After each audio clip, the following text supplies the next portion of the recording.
영장 기각 예상하셨어요 혹시? 아니요, 전 어제 방송 나가가지고 구속영장 발부될 거라고 얘기했거든요. 아, 발부를 예상하셨군요. 왜냐하면 저는 이렇게 항상 얘기해요. 예. 제가 이제 이재명 대표에게 적용된 여러 가지 혐의 중에 네.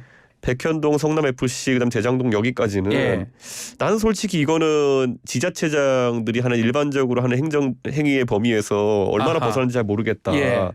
이걸 만약 기준을 더 엄격하게 가져가겠다는 의지라면은 아하. 지금부터 다 잡겠다는 건 모르겠는데 이러면 솔직히 지금 현직 시장이나 아니면 도지사들 굉장히 힘들어질 거다라는 얘기를 했고, 다만 이화영 평화부지사와 관련된 내용 대북 같은 송금 경우는 사건. 그렇죠. 대북 송금 네. 관련해 가지고는 이건 뭔가 그 자체로 정치적인 사건인데 이거야말로 검찰이 세게 파고 들어가지고 대북이라는 단어가 좀 민감하지 않습니까? 네. 예전에 김대중 정부 시절에는 대북 송금이라는 거 하나만으로도 정권의 실세들이 구속되고 했던 거기 때문에 네.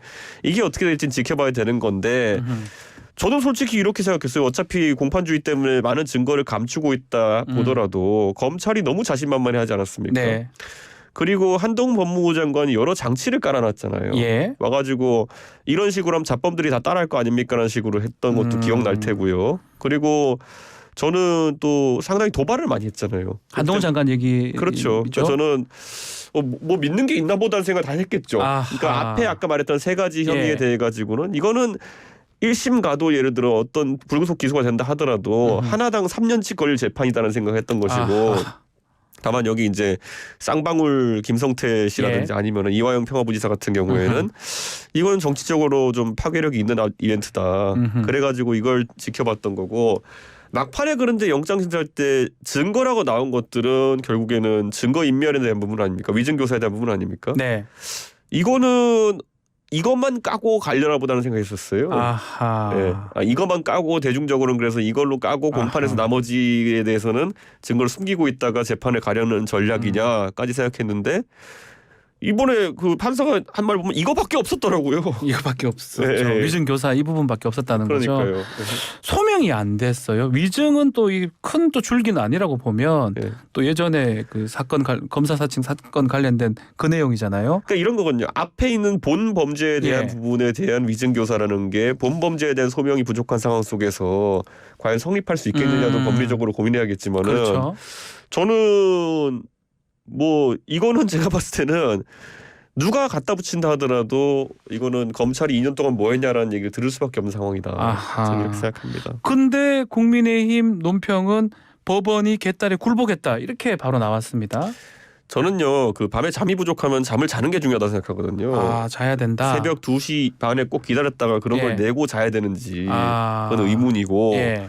어차피 많은 국민들이 주무시고 계신 타이밍이었는데 저는 그 성급한 반응 하나 때문에 네.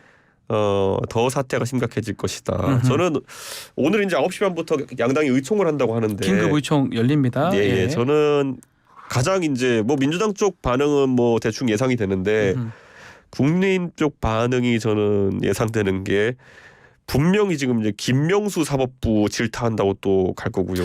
김명수 대법원장은 이제 곧 나가지 않습니까? 이미 퇴임하는 사람한테 대해 가지고 뭐라도 지금 찾아서 집어 씌워야 되니까요. 그렇게 공격할 것이 예상되고 예상이 된다고요. 예. 왜냐하면 어떻게 즉각적인 반응이 예.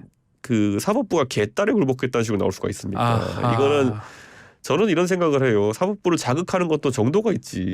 이렇게 자극해서 어떻게 하냐.